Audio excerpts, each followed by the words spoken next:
Mummy, आज स्नेहा का जन्मदिन है। उसने बुलाया है तो क्या मैं चली जाऊं? परी ने अपनी माँ के गले से लटकते हुए पूछा। हाँ, चली जाना, पर जल्दी आ जाना। परी की माँ ने उसके बालों में अपनी उंगलियां फिराते हुए कहा। थैंक यू माँ, बोलकर परी ने माँ के गालों पर प्यारी सी पप्पी ले ली और जाकर तैयार होने लगी। स्नेहा शहर के बहुत बड़े उद्योगपति की इकलौती बेटी है जो स्वभाव की बहुत अच्छी है और उसके अंदर अपने पैसों का जरा भी घमंड नहीं है। स्नेहा और परी की दोस्ती अभी नई नई है, पर कुछ दिनों में ही दोनों बहुत अच्छी सहेलियां बन गई हैं। कॉलेज में दोनों हमेशा साथ ही रहती। परी आज पहली बार स्नेहा के जन्मदिन पर उसके घर जा रही है तो उसके लिए एक अच्छा सा गिफ्ट लेकर पहुंच गई परी अपनी सहेली के घर। स्नेहा ने परी को गले लगाकर उसका स्वागत किया और अपने पापा से मिलवाया। पापा, ये मेरी दोस्त परी है। परी ने भी हाथ जोड़कर नमस्ते किया। स्नेहा परी को जल्दी से अंदर ले गई। परी आंखें फाड़कर स्नेहा का घर देख रही थी।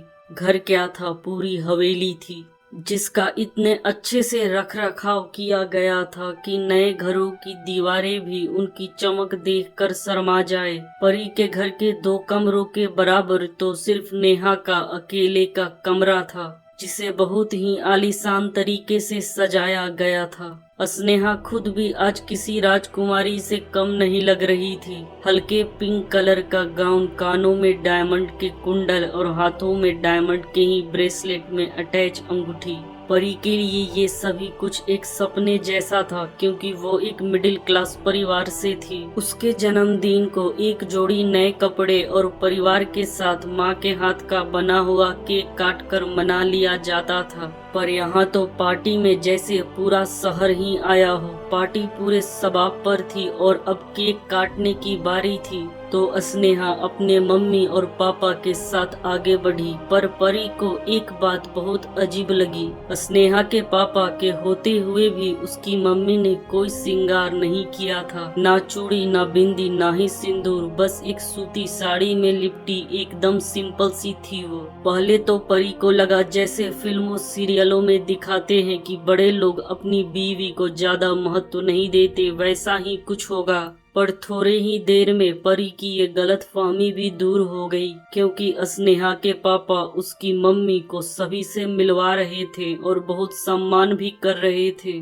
फिर क्या वजह होगी उनके ऐसे रहने की? परी के मन में हजारों सवाल उठ रहे थे, पर ये समय नहीं था स्नेहा से अपनी मन की दुविधा दूर करने की। तो यूं ही सवालों से घिरी परी सुबह स्नेहा से कॉलेज में मिलने का वादा कर अपने घर आ गई। रात में भी परी के दिमाग में स्नेहा की मम्मी का ख्याल आता रहा। सुबह जब परी कॉलेज पहुंची तो पहली फुर्सत में ही उसने स्नेहा से उसकी मम्मी के सुहागन होने के बाद भी बिना श्रृंगार के रहने का कारण पूछ लिया। स्नेहा ने परी का सवाल सुन एक लंबी सी सांस लेकर बताना शुरू किया। देख परी, मेरे 2 बुआ हैं, एक पापा से बड़ी और एक छोटी। जब मेरे पापा की शादी हुई तब बड़ी बुआ की शादी हो चुकी थी और छोटी बुआ की शादी मेरी मम्मी के सामने ही हुई। पर भगवान ने उनकी किस्मत में ज्यादा दिन का वैवाहिक सुख नहीं लिखा था। एक बार एक पारिवारिक समारोह में जब मेरे दोनों फूफा एक ही गाड़ी से जा रहे थे तो उस गाड़ी का एक्सीडेंट हो गया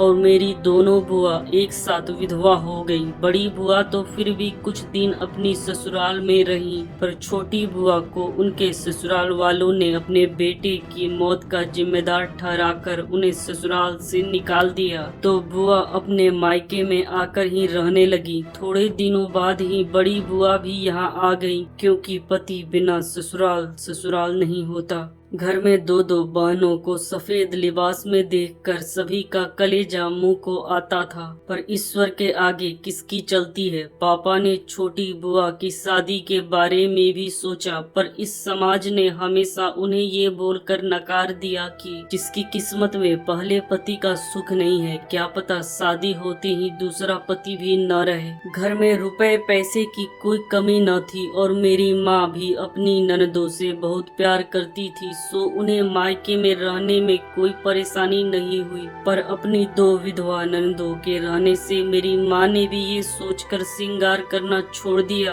कि कहीं उनकी बिंदी चूड़ी देखकर उनका दिल ना दुखे, और तभी से उन्होंने चटक रंग भी छोड़ दिए। वो सिर्फ सादा और हल्के रंग ही पहनती हैं। मेरी दोनों बुआ ने कहा कि भाभी आप हम लोगों की वजह से यूं न रहिए, आपका सुहाग है तो सुहागनों की तरह ही रहें। पर मेरी माँ ने हमेशा यही कहा कि मेरा सुहाग आप लोगों की दुआओं से हमेशा अमर रहेगा, उसके लिए मैं कुछ पहनूं ना पहनूं कुछ फर्क नहीं पड़ेगा। यह सब बताते हुए स्नेहा की आंखों में आंसू आ गए। आंखों को साफ करते हुए कहा, पता है परी, भले ही मेरी माँ श्रृंगार नहीं करती, पर मेरे पापा माँ के इस त्याग से जो उनकी इज्जत करते हैं, दोनों बुआ जो उनका सम्मान करती हैं, वो तो अतुलनीय है। मेरी माँ जैसा शायद ही इस दुनिया में कोई और हो। इतना बोलते हुए स्नेहा का चेहरा अपनी माँ के लिए गर्व से खिल उठा, और परी के मन में भी इतना सुनकर स्नेहा की माँ के लिए बहुत इज्जत और सम्मान जाग उठा।